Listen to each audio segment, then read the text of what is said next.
آج ہمارا یہ حال ہو گیا کہ ہندو ووٹ کے لیے ہماری شریعت کریں گے آپ ہندو ووٹ کے حاصل کرنے کے لیے، اپنے اقتدار کی کرسیوں کو بچانے کے لیے، اور اس وطن میں جس وطن کے لیے ہم نے اپنا سب کچھ قربان کیا، جس وطن کی آزادی کے لیے ہم نے اپنا گھر بار اجاڑ دیا، جس وطن کی انگریزوں کے خلاف جہاد کا فتویٰ ہمارے علماء کرام نے دیا، سن 1857 کی جنگ آزادی، 57 کی جنگ آزادی کا فتویٰ ہم نے دیا اس دن کے لیے کہ اقتدار کی کرسیوں کے لیے تو ہماری شریعت میں مداخلت کرو گے۔ علامہ فضل خیر آبادی نے اپنی جان کی عظیم قربانی دے دی تھی۔ علامہ فضل خیر آبادی نے، لوگوں نے کہا کہ علامہ فضل خیر آبادی رحمت اللہ علیہ انگریزوں کو معافی نامہ لکھ کے دے دو، آپ کو رہا کر دیا جائے گا۔ علامہ فضل خیر آبادی نے کہا کہ نہیں لکھ کے دوں گا، اپنی جان دے دی علامہ فضل خیر آبادی نے۔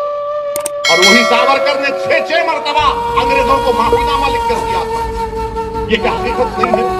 ہم نے ریشمی رومال کی تحریک کیوں شروع کی تھی؟ اس لیے شروع کی تھی کہ جب ملک آزاد ہو جائے گا آپ مجھ سے میری شناخت چھین لیں گے، میری شناخت چھین لیں گے آپ۔ ارے میں مسلمان ہوں تو کیا ہوں؟ بغیر شریعت کے میں تو زندہ لاش بھی نہیں کہلا سکتا، میں کچرے کا کوڑا ہوں اگر شریعت میرے پاس نہیں ہے تو۔ جس کے نام پر میں سانس لیتا ہوں، جیتا ہوں، جس کے نام کا میں صدقہ کھاتا ہوں رسول اللہ صلی اللہ علیہ وسلم کا، اگر ان کی شریعت مجھ سے چھین لی جائے گی تو پھر میں کیا ہوں؟ میں کیا ہوں بتاؤ؟ میری کوئی پہچان نہیں ہے، میری پہچان ہے تو اس مدینے کے آقا کی امتی کی وجہ سے ہے، یہ میری پہچان ہے۔ اور آپ میری شناخت کو، میری پہچان کو ختم کرنے پر تلے ہوئے۔ سوچو میرے بھائی، یہ سیکولرزم کمیونزم کی ڈیبیٹ، بحث، یہی تو مسئلہ ہے نا۔ اس میں کون سی بری بات تھی؟ اگر آپ ہماری تائید کر دیتے تو کیوں ہمارے ہندو بھائی ناراض ہوتے؟ کیونکہ یہ مسئلہ تو کوئی اور نہیں تھا، بابری مسجد اور رام مندر کا مسئلہ نہیں تھا نا، یہ مسئلہ تو میرا تھا، یہ مسئلہ ہمارے ہندو بھائیوں کا تو مسئلہ نہیں تھا، ہمارے ہندو بہنوں کا مسئلہ نہیں تھا، یہ مسئلہ تو میرا تھا، میرے گھر کا تھا، میری شناخت کا تھا، میری پہچان کا تھا، مگر یہ سب قانون پہ گرے، نہیں ہمارا جیتنا ہے دوبارہ۔ سوچو آپ، ایک سیاسی حکمت عملی کو اب آپ کو تیار کرنا ہے۔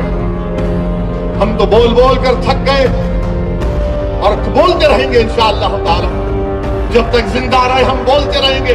مگر ایک بات ضرور کہوں گا آپ سے، آپ کسی پارٹی کو ووٹ دو، آپ کا اختیار ہے، مگر میرے بھائی، اگر میں بھڑکاؤ بھاشن دیتا ہوں، اگر میں نفرت، ہندوستان کا سب سے خراب اور نفرت کرنے والا آدمی ہوں جس کے جلسے میں آج مجھ پر حملہ کیا گیا، کوئی بات نہیں، مگر ایسے ایک 5-10 کو تو تم تیار کرو، ان کو کامیاب کر کے پارلیمنٹ میں اسمبلی میں بھیجاؤ، میرے خلاف کرو کام، مجھے کوئی اعتراض نہیں ہے، مگر کسی کو تو تیار کرو جو تمہاری زبان میں بول سکے، کسی کو تو کامیاب کرو جو تمہارے آنکھ میں بہتے ہوئے آنسو کی ترجمانی کر سکے ایوانوں میں۔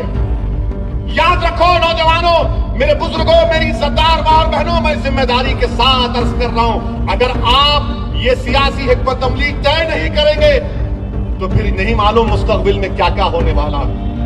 سوچو تھوڑی دیر کے لیے، اگر ہندوستان کی لوک سبھا میں اگر آپ کے 10 سے 15 MP ہوتے، سوچو تصور کی دنیا میں آپ کو لے کر جا رہا ہوں، اگر 10 سے 15 مسلم MP ہوتے تو ہندوستان کی پارلیمنٹ میں سعودی اویسی اکیلا محسوس نہیں کرتا اپنے آپ کو، میں اکیلا محسوس نہیں کرتا، یقیناً اکیلا محسوس کیا میں۔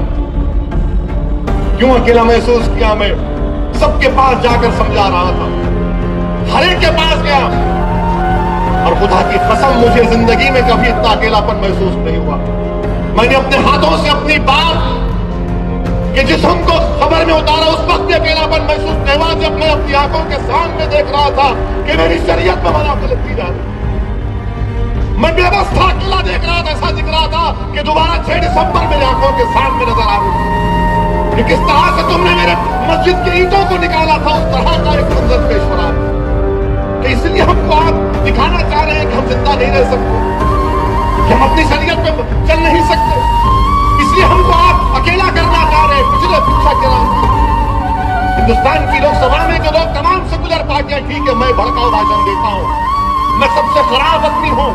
ہندوستان کے اگر 100 کروڑ آبادی کا سب سے بدنصیب آدمی ہے تو اویسی ہے. ٹھیک ہے آپ میری جان لے لو مگر یاد رکھو اسد الدین اویسی جسمانی طور پر ختم ہو جائے گا ایک دن, مگر میری سوچ انشاءاللہ تعالی اللہ اپنے حبیب کے صدقے میں اس کو زندہ رکھے گا. شکریہ. واخر الدعوانا الحمدللہ رب العالمین.